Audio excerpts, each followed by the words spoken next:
So Chris, I understand that you initially turned down this role. Why was that? There was a couple reasons.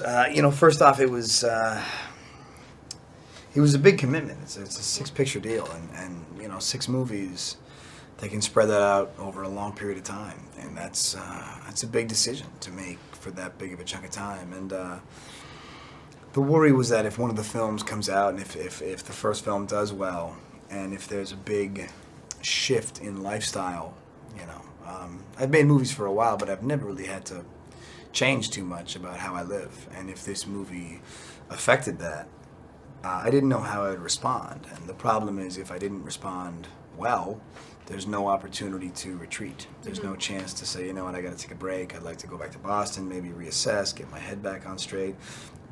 6-picture gig, it's basically like, well, guess what? You got to work again in 3 months, so figure it out. And that was just intimidating. So what was it that won you over in the end?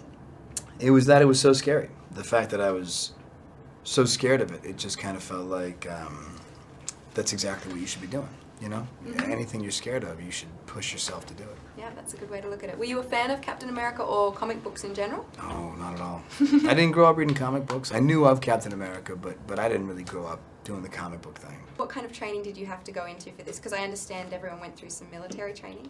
I didn't get to do much military training, which lends itself to the fact that when I'm in the military training phase of the film, I don't want to give too much away. Yeah. But he's supposed to be clunky. He's supposed to be awkward. The training we worked on was just weight training, getting big, which was difficult. Yeah, what was that like? Because, I mean, you really buffed up for this, big time. Yeah, it was, they sent a trainer out from London. I was doing a film in Boston prior to this. So for about 3 months, we trained in Boston, and it was a couple hours a day, and it was brutal. The tricky part was eating. You have to eat lots? Just eating everything all the time. That sounds awful. See, you think it sounds nice, but it's not just like cheeseburgers. You have to eat like these just bland, naked pieces of chicken and rice, and it's not that appetizing. Right. And you're just so full. It's a pretty uncomfortable feeling. Well, it paid off. You looked amazing. So it's all worth it in the end. We just spoke to Hayley, and she said, the highlight of shooting the movie was the moment where you come out of the pod and she kind of fell on top of you. Boob squeeze. Yeah. What was that like for you? That was a nerve-wracking day of filming. We did all this training specifically for that scene. That scene is the reveal. That's the birth of Captain America. So we really wanted to make sure it had an impact. It was a lot of working out that day. A lot of anytime they yelled cut, I ran off the set and I was just lifting weights and doing push-ups. So the whole day was pretty exhausting. It was actually a 3 or 4 day process to film the whole scene. So by the end of that week, I think I slept for 3 days. Wow. Well, then you've also got this beautiful woman with her hands on you, so it's really like... Could be worse. Yeah, life could be a lot worse. Tell me about the Avengers, because you've already filmed it, or you're filming it at the moment? We're halfway through. Wow, so how's that going? That's such an incredible cast. It's going great. It's going great. I mean, it's an intimidating thing to approach because there are such experienced and talented actors, but it couldn't be going better. Everyone is so fantastic and so supportive, and I know it sounds cliche, but it really does feel like a team. Yeah.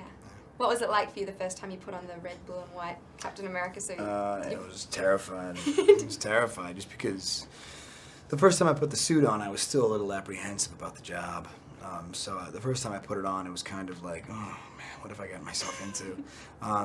But over the course of filming and working with Joe and Kevin and just kind of going through the creative process, which really was fantastic on this film, I started to warm up to it, and now I kind of love it. Yeah, good. I heard you recently say that you make a great date.